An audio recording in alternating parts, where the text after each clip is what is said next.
venció. Glorioso día, tu sangre me rescató. Tu voz me habló y a la muerte venció. Glorioso día, tu sangre me rescató.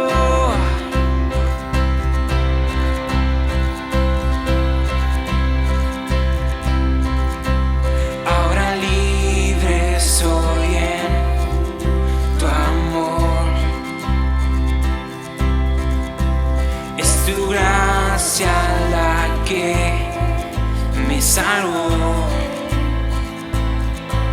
más tu perdón a mí me liberó. Tu voz me habló y a la muerte venció. Glorioso día, tu sangre me rescató. Tu voz me habló y a la muerte venció. Glorioso día, tu sangre me rescató.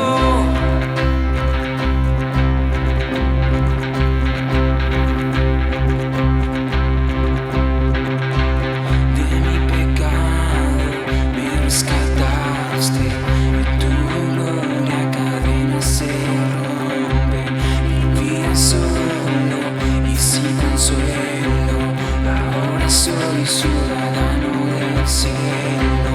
Tú me salvaste estando herido, Jesús, por tu amor yo respiro.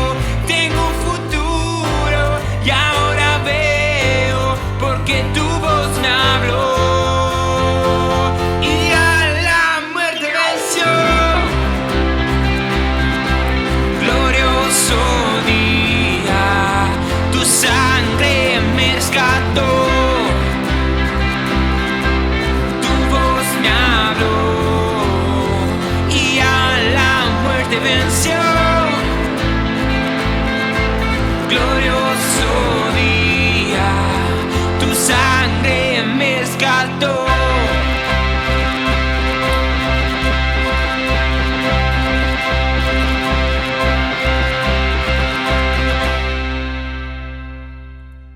¿Qué tal, hermanos?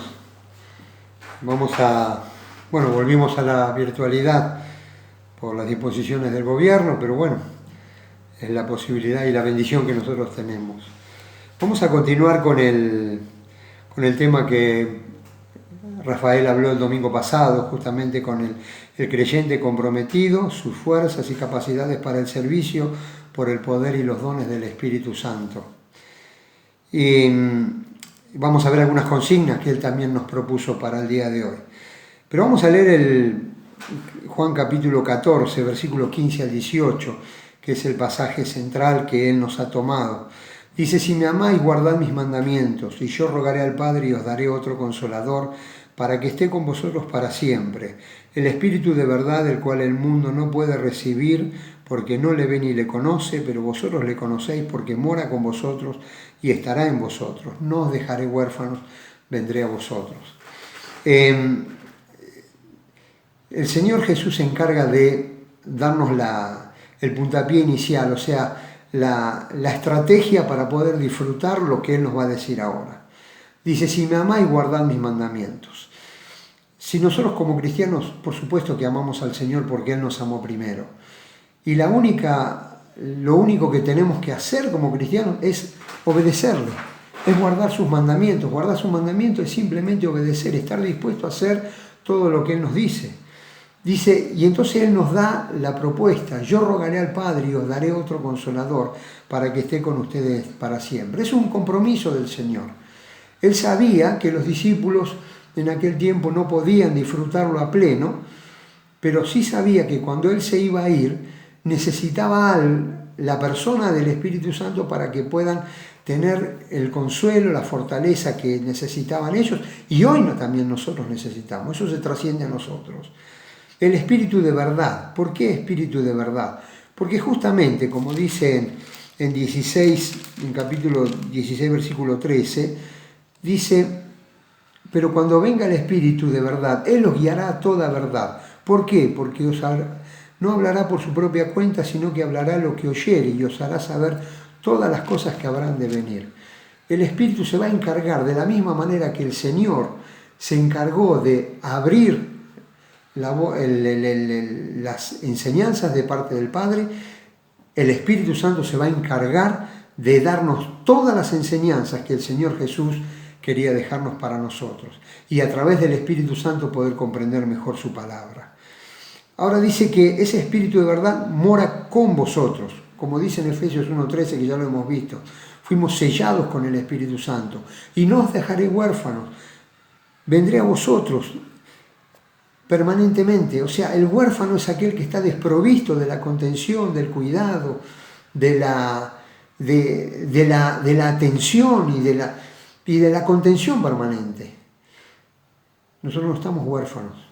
El Señor Jesucristo se iba a ir de este mundo, Él lo sabía, pero les dejaba el Espíritu Santo a los discípulos de aquel entonces para que puedan sentir todo el poder de parte de Dios, y nosotros hoy también.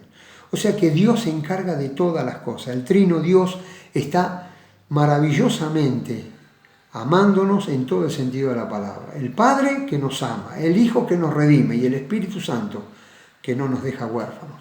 Dice en Romanos capítulo 12, versículo 1, dice: os ruego por la misericordia de Dios que presenten vuestros cuerpos en sacrificio vivo, santo y agradable a Dios, que es vuestro culto racional. Por esto mismo que estamos hablando, os ruego por las misericordias de Dios, por el amor del Padre, la redención del Hijo, la justificación del Hijo delante del Padre, y la contención y el consuelo permanente del Espíritu Santo. En base a eso, os ruego que andéis como es digno de la vocación con que fuisteis llamados. O sea, no se conformen a este mundo, dice el versículo 2, sino transfórmense por la renovación de vuestro entendimiento para que comprueben cuál es la buena voluntad de Dios, agradable y perfecta. Ese fue el propósito de parte de Dios siempre, que nosotros disfrutemos su buena voluntad, que nosotros disfrutemos. Si me amáis, guardad mis mandamientos, y el Espíritu Santo se va a encargar de enseñarles todas las cosas. Y había una pregunta de parte de Rafael que decía, ¿por qué otro consolador? Justamente, y él ya un poco la respondió, pero hay algunos textos que seguramente que nos van a venir bien verlos, que él los había mencionado, pero no, sería bueno que los leyéramos. Dice, o sea, el Señor se iba a ir, no iba a estar más con ellos presencialmente. Pero para que nosotros no perdamos la oportunidad de disfrutar presencialmente a Dios mismo, no de manera virtual, ahora que está tan en boga eso, sino presencialmente a Dios mismo, se encargó de que el Espíritu Santo quede en nosotros. Él se iba a ir, iba a volver a los cielos, a interceder por nosotros, como dice en Romanos 8:34. Pero sin embargo, nos deja el Espíritu Santo para que de manera presencial esté en nosotros permanentemente. En Juan capítulo 16, versículo 7, dice, pero os digo la verdad, os conviene que yo me vaya, porque si no fuera el Consolador no vendría. O sea, como yo me tengo que ir, el Consolador va a venir. Versículo 8, ¿qué va a hacer el Consolador? Convencerá al mundo de pecado, de justicia y de juicio. ¿Qué más? Capítulo 14, versículo 16. Dice, y yo rogaré al Padre y daré otro Consolador para que esté con ustedes siempre, para que esté siempre con nosotros. Versículo 26 del capítulo 14. Dice, mas el Consolador, el Espíritu Santo, a quien el Padre enviará en mi nombre, Él os enseñará todas las cosas y os recordará todo lo que os he dicho. Y esto es maravilloso. El Espíritu Santo fue el encargado de inspirar a los que escribieron la palabra de Dios, para que nosotros la tengamos. Y ahora el Espíritu Santo se va a encargar de que esa palabra de Dios, inspirada por Él, sea entendida por nosotros. Por eso es tan importante la persona del Espíritu Santo en nosotros y dejarlo actuar. Dice, y Él os guiará toda verdad. Lo que Jesús no pudo terminar de completar, los discípulos lo iban a empezar a entender más claramente por el Espíritu, y eso iba a trascender a nosotros. Capítulo 16, versículos 14 y 15. Dice, Él me lo glorificará porque tomará de lo mío y lo hará saber. Todo lo que tiene el Padre es mío, por esto dije, tomará de lo mío y lo hará saber. O sea que, de la misma manera como el Señor es el intercesor, porque dice en 1 Timoteo, capítulo 2, versículo 5, hay un solo mediador entre Dios y los hombres, Jesucristo hombre. Jesús es el que intercedió delante del Padre con nosotros. El Espíritu Santo es el encargado de interceder delante del Señor Jesucristo con nosotros para que podamos entender todas las cosas. Ahora, el Espíritu Santo nos provee de poder. Cuando el Señor Jesucristo se estaba por ir, en Hechos capítulo 1, versículo 7, dice, no os toca a vosotros saber los tiempos y las sazones que el Padre puso en su sola potestad, pero recibiréis poder cuando venga sobre vosotros el Espíritu Santo, y me seréis testigos en Jerusalén, Judea, Samaria y hasta lo último de la tierra. O sea, nosotros no tenemos la capacidad de entender, pero sí tenemos el poder para poder vivir la vida que Dios quiere que tengamos, poder predicar el Evangelio y ser de edificación a los hermanos, poder tener el poder de Dios para poder trabajar, ese poder que, lo mismo que en Pablo dice en Romanos 1:16, dice, no me avergüenzo del Evangelio porque es poder de Dios para salvación de todo aquel que cree. Ese poder significa dínamo, en el sentido de que es un poder que genera poder, que nunca termina. Es como un dínamo que está encendido, mientras esté en movimiento, da poder.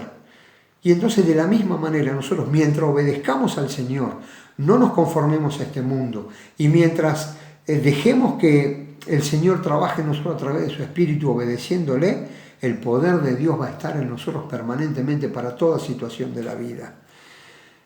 Y dice en Efesios 5:15 algo muy importante. Dice, mirad con diligencia cómo andéis, no como necios, sino como sabios, aprovechando bien el tiempo porque los días son malos.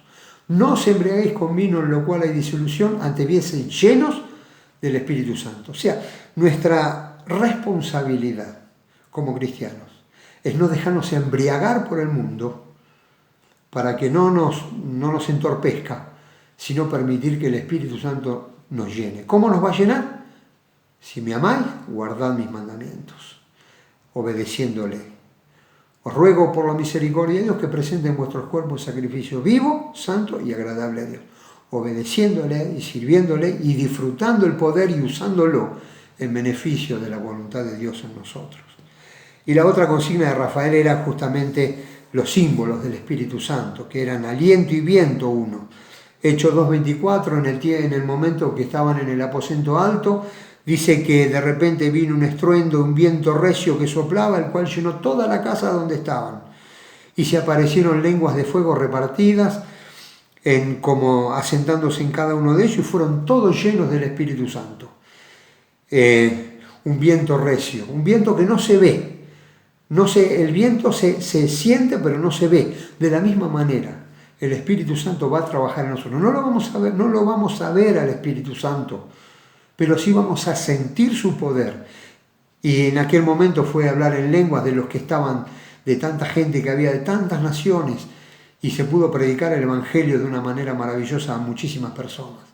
De la misma manera Dios puede hacer grandes cosas en nosotros, ese viento de su poder que puede trabajar. Paloma, que es sensibilidad y paz.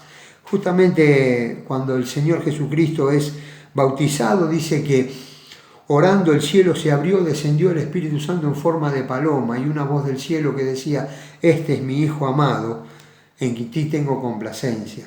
El Padre en el cielo, el Hijo obedeciendo al Padre, bautizándose aunque no tenía pecado, y el Espíritu Santo confirmando el trino Dios presente en un momento tan tremendo para el Señor Jesucristo.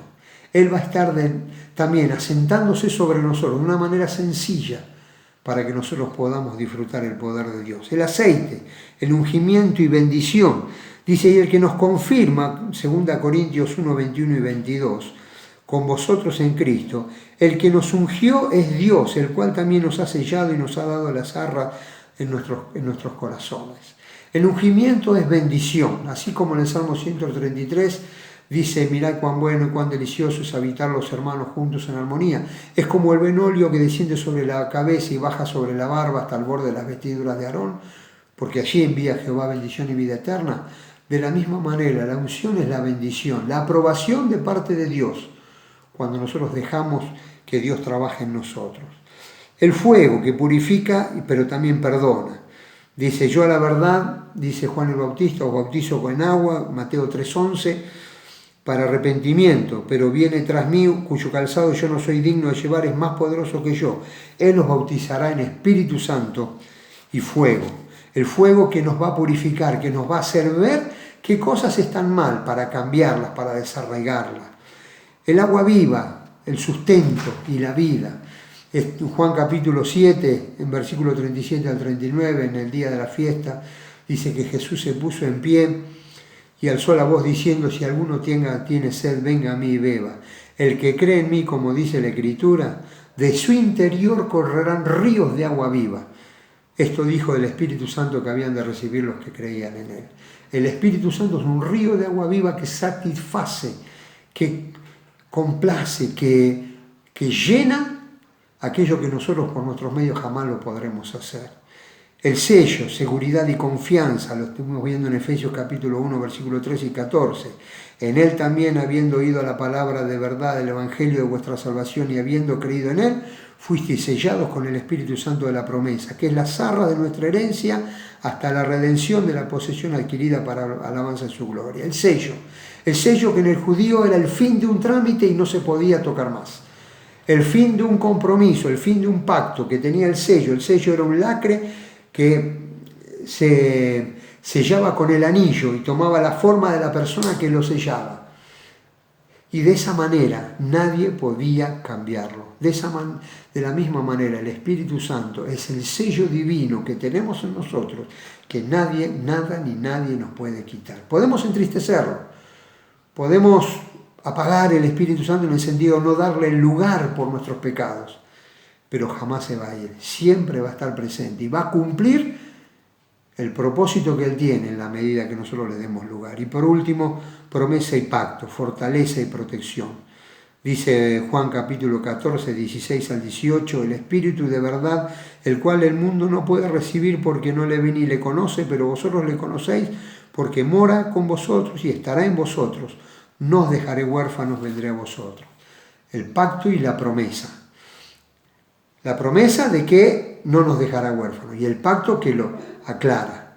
Como dijo el Señor Jesús, mis ovejas oyen mi voz, yo las conozco y me siguen, nadie las arrebatará de mi mano. Mi Padre que me las dio mayor que todos, nadie las puede arrebatar de la mano de mi Padre. Y a través del Espíritu Santo, ese pacto queda cerrado, concluido, y nadie lo puede revocar. Y termino con 1 Corintios pensando justamente en los dones, que tenemos que ser administradores de los dones.